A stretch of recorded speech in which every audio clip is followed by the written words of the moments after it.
महाराष्ट्र विधानसभा चुनाव को लेकर पीएम नरेंद्र मोदी की चुनावी हुंकार और इस वक्त पीएम नरेंद्र मोदी क्या कुछ कह रहे हैं, सुनिए। विदर्भ का आशीर्वाद हमेशा मेरे लिए खास रहा है। अब एक बार फिर मैं विधानसभा चुनाव में महायुति के लिए आपसे आशीर्वाद मांगने आया हूं।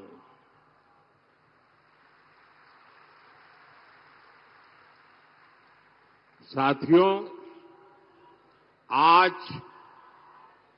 9 नवंबर की तारीख है।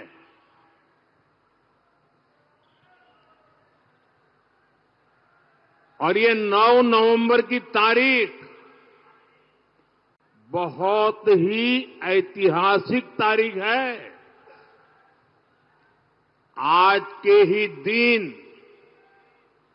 2019 में देश की सर्वोच्च अदालत ने राम मंदिर पर फैसला दिया था।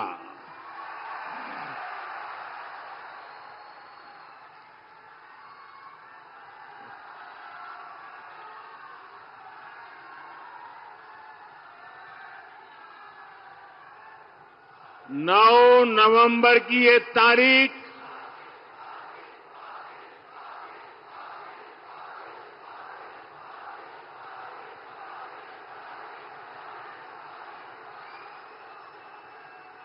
जय श्री राम। 9 नवंबर की ये तारीख इसलिए भी याद रखी जाएगी क्योंकि सुप्रीम कोर्ट के फैसले के बाद हर धर्म के लोगों ने बहुत ही संवेदनशीलता का परिचय दिया। राष्ट्र प्रथम की यही भावना भारत की बहुत बड़ी ताकत है। साथियों, 2014 से 2024 ये 10 वर्ष महाराष्ट्र ने बीजेपी को लगातार दिल खोलकर आशीर्वाद दिया है। बीजेपी के ऊपर महाराष्ट्र के इस भरोसे की वजह भी है। इसकी वजह है महाराष्ट्र के लोगों की देशभक्ति।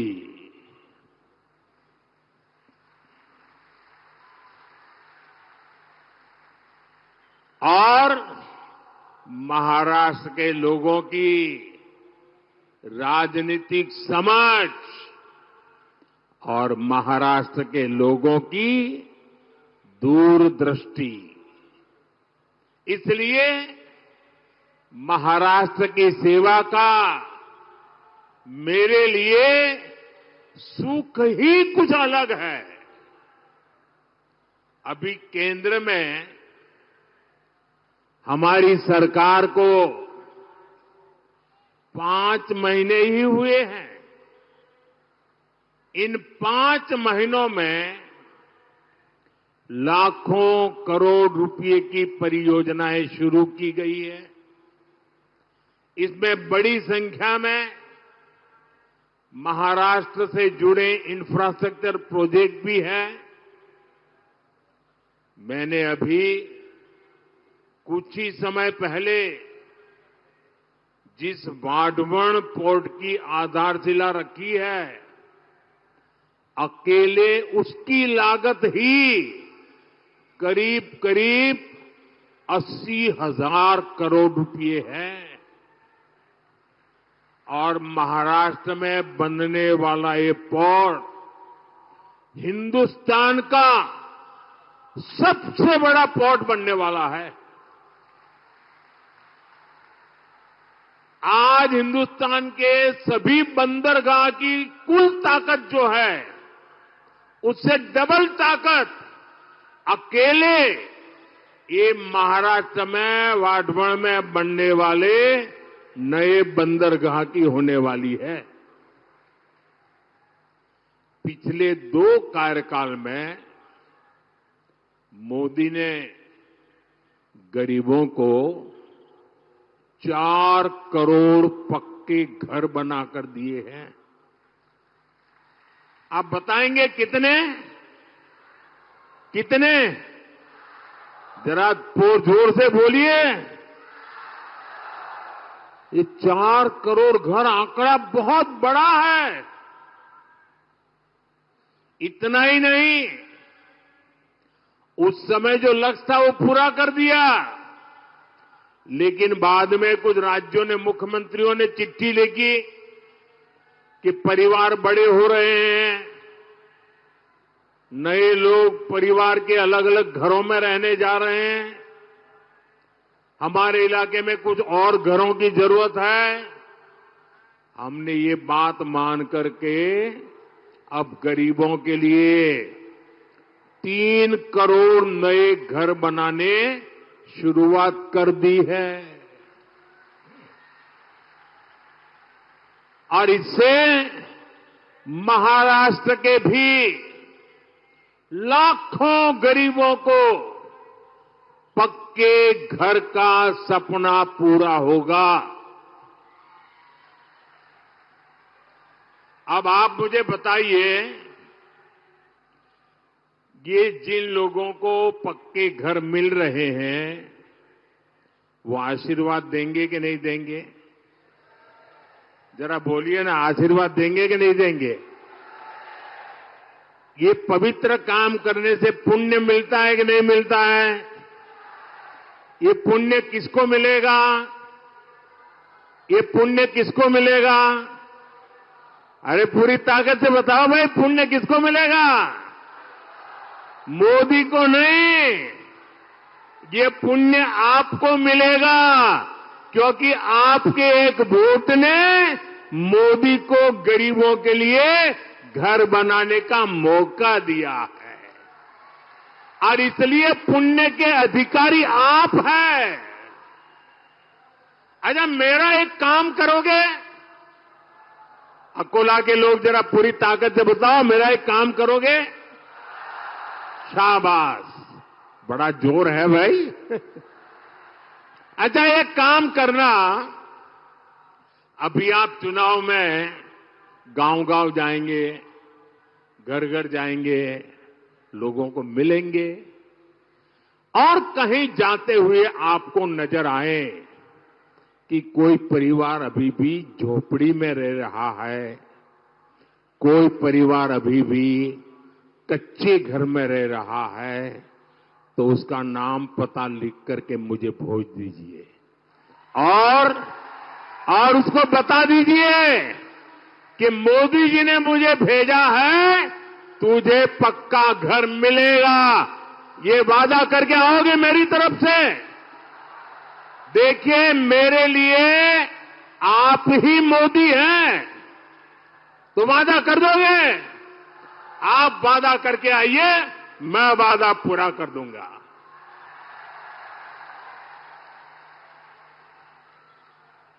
साथियों,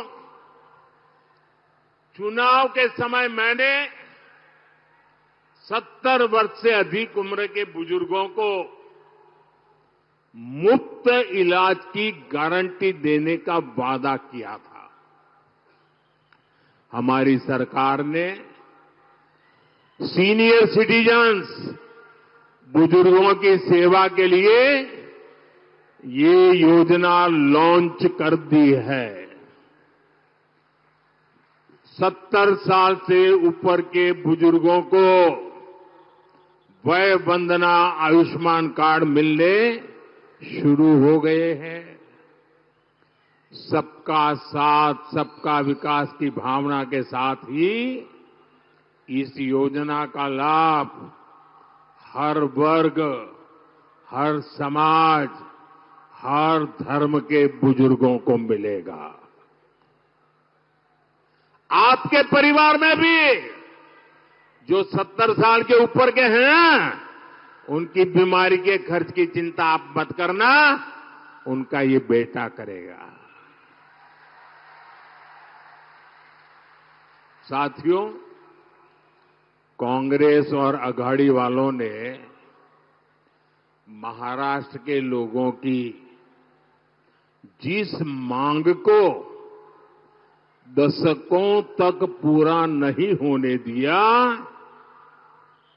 मोदी ने वो भी पूरा कर दिया। बताऊं क्या बात की है हमने? बताऊं? हमें मराठी को अभिजात भाषा का दर्जा देने का सौभाग्य मिला है। मराठी को वो सम्मान मिला है जिससे पूरे महाराष्ट्र का गौरव जुड़ा है। केंद्र में एनडीए सरकार तेज गति से चल रही है। उतनी ही तेज गति वाली महायुति सरकार मुझे फिर से यहां महाराष्ट्र में चाहिए। और इसलिए मैं आज आपके पास आशीर्वाद मांगने आया हूं। मिलेगा ना? पक्का मिलेगा ना? हर बूथ में से मिलेगा, हर गांव से मिलेगा, हर मोहल्ले से मिलेगा। और इसलिए पूरे महाराष्ट्र में आज गूंज रहा है, भाजपा महायुति आहे तर गती आहे, महाराष्ट्राची प्रगती आहे। साथियों, महायुति सरकार के अगले 5 वर्ष कैसे होंगे, इसकी एक झलक महायुति के वचननामे में भी दिख रही है। महिलाओं की सुरक्षा और महिलाओं के लिए अवसर, माझी लाड़की बहन योजना का विस्तार,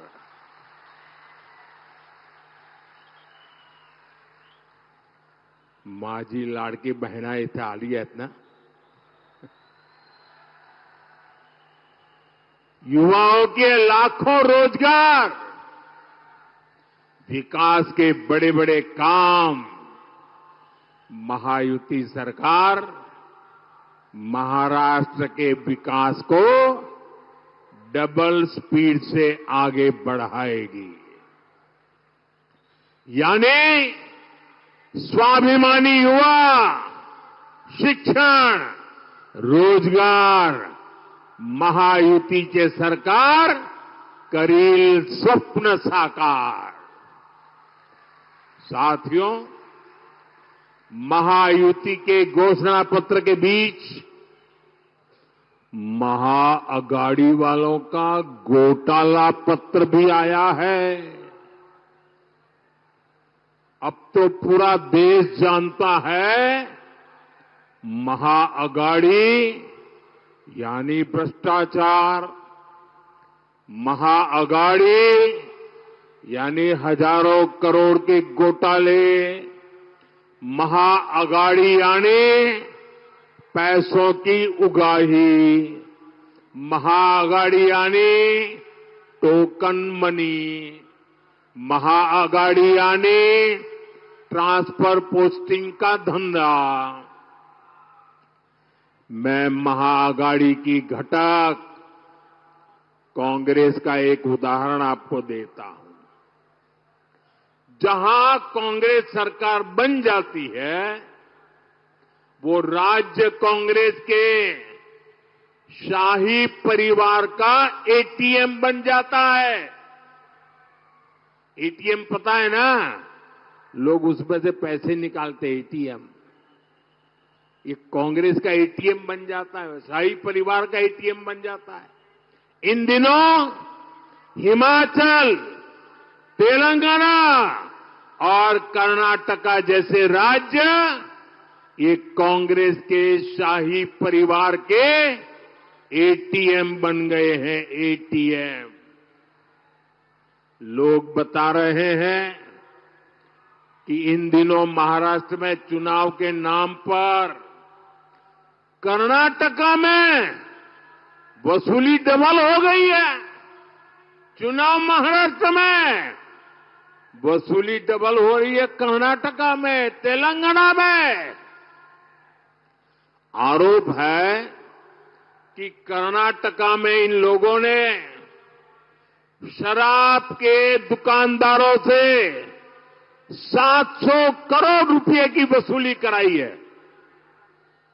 आप कल्पना कर सकते हैं, जो कांग्रेस पार्टी घोटाले करके चुनाव लड़ रही हो, वो चुनाव जीतने के बाद कितने घोटाले करेगी। हमें महाराष्ट्र में बहुत सावधान रहना है। हम महाराष्ट्र को महाअघाड़ी के महाघोटालेबाजों का एटीएम नहीं बनने देंगे। साथियों, हमारे अकोला को कपास के उत्पादन के लिए जाना जाता है। कपास टेक्सटाइल इंडस्ट्री का बहुत बड़ा आधार है, लेकिन हमारे कपास किसान को दशकों तक इन संभावनाओं का लाभ नहीं मिला। ये हालात अब बदल रहे हैं। कपास किसानों की आय बढ़े, इसके लिए उद्योग और इंफ्रास्ट्रक्चर दोनों को बढ़ावा दिया जा रहा है। मैंने महाराष्ट्र में टेक्सटाइल पार्क का शिलान्यास किया है। टेक्सटाइल पार्क से महाराष्ट्र में कपास किसानों के लिए समृद्धि के नए अवसर तैयार होंगे। भाई और बहनों, किसान की तकलीफों की जननी अगर कोई है तो वो कांग्रेस है। यहां कितने समय तक कांग्रेस की सरकारें रही। महाराष्ट्र और विदर्भ में पानी का संकट गहराता गया, लेकिन कांग्रेस और उसके साथियों की सरकारों ने क्या किया? वो आंख मूंदकर अपनी जेब भरने में लगे रहे। सिंचाई के जो प्रोजेक्ट देवेंद्र फडणवीस जी ने शुरू किए थे, अगाड़ी वालों ने उन पर भी ब्रेक लगा दिया। जब से महायुति सरकार महाराष्ट्र में आई है, सिंचाई से जुड़ी परियोजनाओं को फिर से गति मिली है। हमारी सरकार ने वैनगंगा, नलगंगा, पैनगंगा इन नदियों को लिंक करने की योजना को मंजूरी दी है। इस परियोजना से अमरावती, यवतमाळ, अकोला, बुलढाणा, वाशिम, नागपुर और वर्धा में पानी की कमी दूर होगी और इस पर करीब करीब 90,000 करोड़ रुपए खर्च होंगे। नदियां आपस में जुड़े, कहीं बाढ़ और कहीं सूखा, ये समस्या खत्म हो, इसके लिए हमारी सरकार ने हजारों करोड़ रुपए दिए हैं। इससे महाराष्ट्र के इस भाग में पानी की समस्या दूर होगी और उत्पादन बेहतर होगा। हम किसानों को कम पानी का उपयोग कर सिंचाई करने के लिए भी प्रेरित कर रहे हैं। पीएम कृषि सिंचाई योजना के तहत महाराष्ट्र में सूक्ष्म सिंचाई कवरेज को 10 लाख हेक्टेयर तक बढ़ाया गया है, के रूप में विकसित किया है। महू में उनका जन्म स्थान, नागपुर में दीक्षा भूमि, मुंबई की चैत्य भूमि, दिल्ली में जहां उन्होंने अपना अंतिम समय बिताया और लंदन में आम्बेडकर मेमोरियल होम, ये पंचतीर्थ आने वाली पीढ़ियों को प्रेरित करते रहेंगे। और साथियों, मैं आज अकोला की धरती से इस शाही परिवार को चुनौती देता हूं। 75 साल हो गए, उनकी 4 पीढ़ियों ने देश पर राज किया है, लेकिन इस परिवार ने अगर इन पंच तीर्थों की मुलाकात की हो, बाबा साहब को श्रद्धांजलि दी हो, तो जरा देश के सामने रखे, ये मोदी है जो पंच तीर्थ पर जाकर के बाबा साहब को नमन करके आया है। अरे दिल्ली में बाबा साहब के तीर्थ पर ये शाही परिवार का एक भी सदस्य अब तक गया नहीं है। ये इनके कारनामे है। इतना ही नहीं,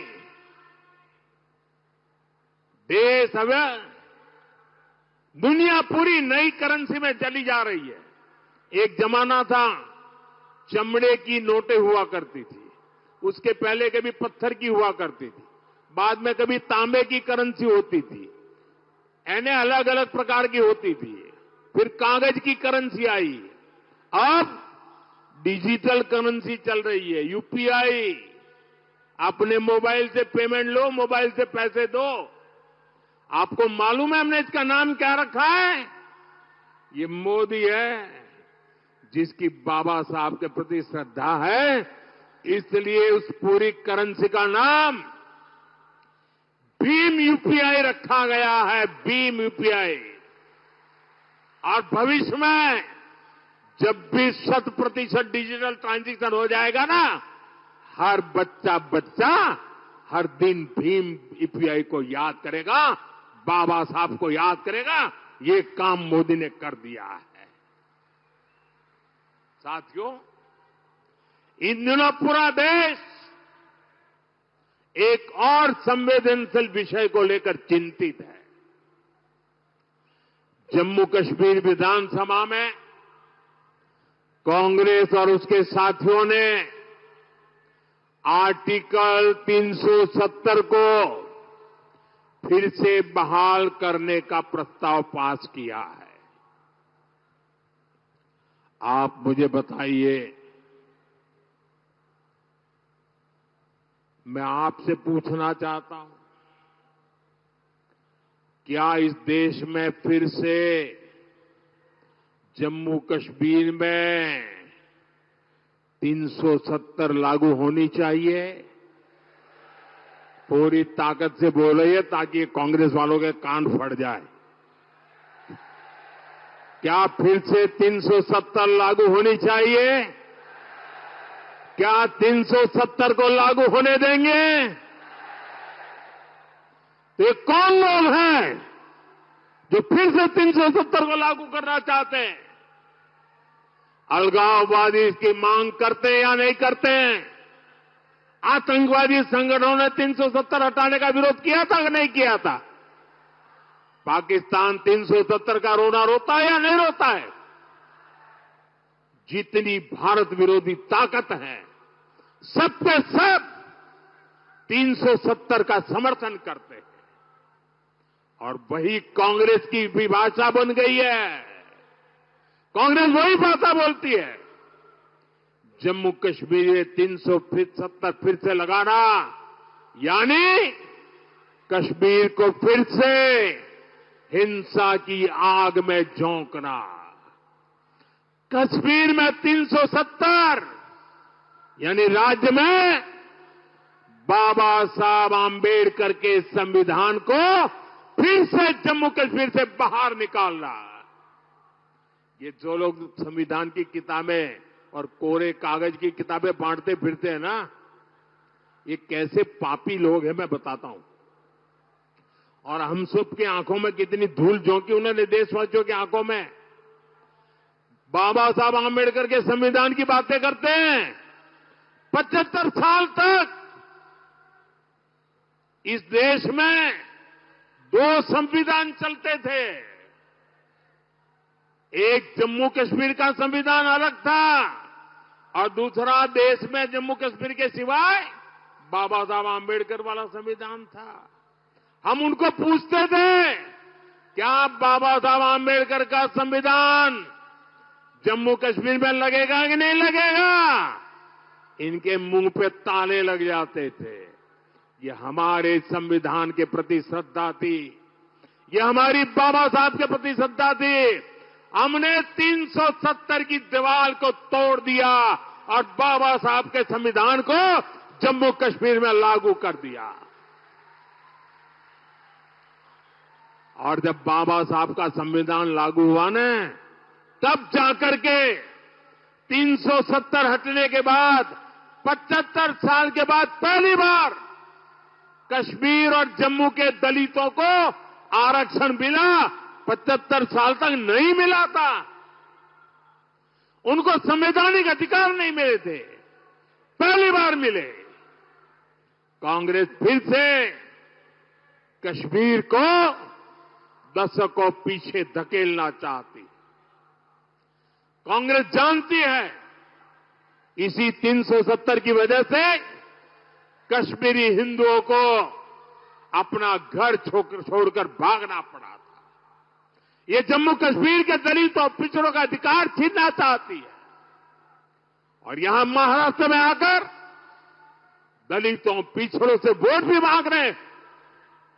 साथियों, 20 नवंबर को महाराष्ट्र के साथ साथ आपको देश के भी भविष्य को दिशा देने का मौका मिलेगा। आपको विकास को चुनना है, आपको शांति को समर्थन देना है, आपको सुरक्षा को चुनना है। मेरा आग्रह है, आप महायुति के सभी उम्मीदवारों को भारी बहुमत। प्रधानमंत्री मोदी एक बार फिर से विपक्ष पर हमलावर। महाअघाड़ी का मतलब भ्रष्टाचार। इससे पहले भी कल प्रधानमंत्री मोदी ने जब रैली की थी उस दौरान भी विपक्ष पर हमलावर हुए। 370 का मुद्दा प्रधानमंत्री ने उठाया। आज भ्रष्टाचार को लेकर कर्नाटक को घेरा, कर्नाटक में कांग्रेस की सरकार को घेरा और किसानों के लिए दोषी ठहराया, उनकी दिक्कतों के लिए दोषी ठहराया कांग्रेस को प्रधानमंत्री ने। और मैंने कल 2 रैली देखी, आज तीसरी रैली देख रहा हूं। कोई सर्वे वर्वे काम नहीं आने वाला, ये विजय का विश्वास नजर आ रहा है।